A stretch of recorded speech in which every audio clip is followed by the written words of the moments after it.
Hi, and welcome to Coffee and Pearls, Wisdom for Catholic Moms. I'm Sterling, and today we're talking about Saint Therese's autobiography, A Story of a Soul. And I have to admit that, I heard that everyone loved Saint Therese so much that I actually avoided her for a while. I have kind of a rebellious personality sometimes where when everybody else is doing something, I think, well, I don't want to do that. I'm not going to be one of them. And I know that's petty and silly, but that's exactly what I did with Saint Therese. And so I had kind of put her off into the background for a long time. But she kept poking me and she kept bubbling up in my life. And so I finally said, okay, I'll give her a chance. And so I got her book on my Kindle and I read it. And I have to say that within about 20 minutes, I absolutely understood what people were talking about. That little woman who was such a little girl in the beginning of her book was just so inspirational. Her book was absolutely filled with things that touched me so deeply. And by the end of that book, I was a huge fan. I was happy to jump on the Little Flower bandwagon, and I have just loved her ever since. And more than any saint that I have read, she is the one that has inspired me the most to seek heaven in my day-to-day life. And she talks about keeping your eyes fixed on heaven. And more than any other saint, she's the one that actually got me to do that every day. And so, I really treasure her for that. Today I'm going to talk about 2 quotes from her book. I made more than 100 highlights in my Kindle. There's that much great information there. But 2 points in particular that I think are really relevant for today's Catholic moms and that could really help you to find some more peace in your life. So the first quote I want to focus on today is, "Because your soul is very simple, but when you are perfect, you will become more simple still. The nearer one approaches God, the simpler one becomes." And I love this quote because there's something so romantic about a simple life. There's something so attractive about it. And I think most people would agree. When we think about living simply, most of us think, yeah, that sounds so great. But most of us don't live simple lives. We're incredibly busy. We're running around. Our to-do list is a mile long. And so it feels so far from us that this is just kind of an idea that's out there that we can't get to. But I want to challenge you on that because I think that there are 2 ways that we can live more simple lives just the way that we are. And the first one is to simply be more present, to live more in the moment. And I know that sometimes that sounds like just a cliche phrase. So to get ready for this video, I really wanted to purpose and practice this concept of being more present every day. And so I woke up on a Monday morning because I love starting new things on Monday. And I thought, okay, I'm going to be present all day. I'm really just going to live in the moment. And as I went through the day, I did a terrible job of this. I had no plan for the day other than being more present. And so when I got to each activity, I was kind of stressed and anxious about what I needed to do for the rest of the day. When was I going to do the laundry? I can't read those books with you right now, kids, because I have this other thing that I need to do. And I found myself being a little bit frazzled throughout the day. And so I was never really able to calm down and be present in the moment. And so at the end of the day, I gave myself a big fat F for living in the moment. And I said, okay, I've got to have a plan for tomorrow. And this was already 8:30 at night and I was so tired. I have a 2-month-old baby and nobody wants to do anything at 8:30 at night when you have a 2-month-old baby. But I pushed through and I said, get a piece of paper out and make a plan for tomorrow. It will only take you 5 minutes. And so I did. I made a plan for tomorrow, and not one of those plans that, where the stars align and everything's perfect. And that's what I could get done tomorrow. But a more realistic plan that kind of accounts for the things like, hey, guess what? You're pretty grumpy at 3:30 in the afternoon, so don't schedule anything hard for that time. And so I made this plan. I woke up the next day and I decided to live out the plan that I had created. And you know what? It worked exactly like I wanted it to. I found that I had so much more peace throughout the day. And when the girls came to me in the morning and they wanted me to read books, I said, I can't do that right now because I'm getting the laundry ready, but I'll see you in 15 minutes. And then in 15 minutes, when I sat down for quality time with the girls, I wasn't thinking about doing anything else because that is what I had scheduled for. And so I was able to sit with them and I was able to read those books, these beautiful stories, and I was able to give myself to them in that moment.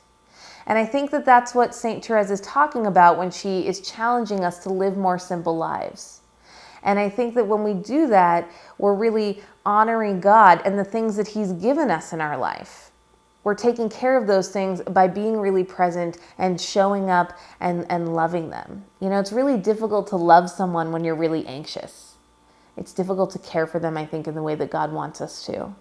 And so by being more present in the moment, I was able to have this wonderful day with my girls. And I had a big surprise in the afternoon. Instead of being frazzled and exhausted like I normally am, I found that I was feeling pretty happy. I was really happy with what we got done for the day. And so I said, girls, let's make some cookies. And so we made snickerdoodle cookies. And we never do that. For those of you who know me, you know I'm not much of a baker, and I certainly don't make time for things like baking cookies.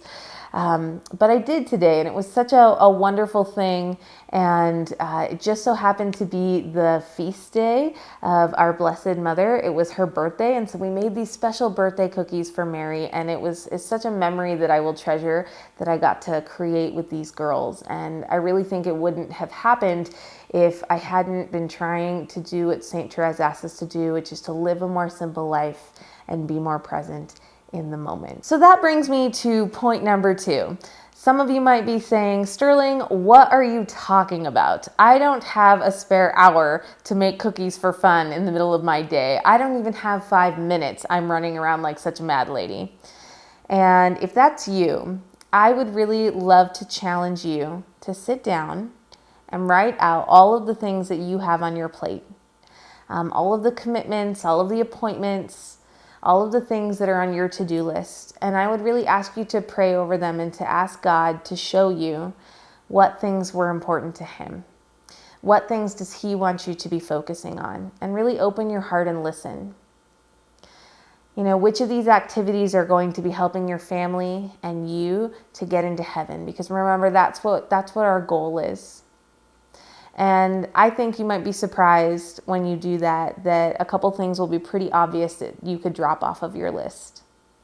And I think one of the challenges that modern day moms have specifically is that there's so much that we feel like we need to do and that we are the ones that need to be doing it. And I know that I'm absolutely guilty of this, especially in the fall. In the fall, all of the new programs start up and I want to be part of everything. And so I sign up for all these things and it doesn't take long before I'm drowning and I realize that I've overcommitted myself. And so, the 2 ways that I combat that, one, now I really just sign up for less. I'm really a lot more slow to give someone my yes. And I try to discern whether it's a good opportunity for me and whether it's right for me and my family right now. But the other thing that I've really learned to do that's so helpful is to politely back out of things and to go to someone and say, you know what, I really wanted to do this, but I just don't have time. And I'm sorry, but I can't be part of this anymore. And that's a yucky thing to do. Nobody likes to back out of something that they've said yes to, but I find that little bit of yuckiness, first of all, is usually met with grace. The person on the other end usually is pretty understanding about it. And it's also a lot less hurtful to my family when that happens than whatever crisis it was going to create down the line by being too busy and too stressed. And so, I think that we should all embrace St. Therese's way of life, of living more simply. And I think that in living more simply, we appreciate what God has given us. We're able to love our family more and to do what He asks of us. And we've only been given this one life. And if we're running around and we're so busy that we don't have time to pray and we don't have time to appreciate what God has put in our path, then I think we're kind of missing the whole point. And so I want you to really challenge yourself, look at your to-do list, see if you can simplify it a little bit. And by doing these 2 things, by living more simply and by being more present in the moment, I think you'll find that you'll be a lot more content. So the second quote from Story of a Soul that I want to bring up today is this. I know now that true charity consists in bearing all our neighbor's defects, not being surprised at their weakness, but edified at their smallest virtues. And I knew as soon as I read this quote that I wanted to share this with you. I knew that it would be helpful for Catholic moms.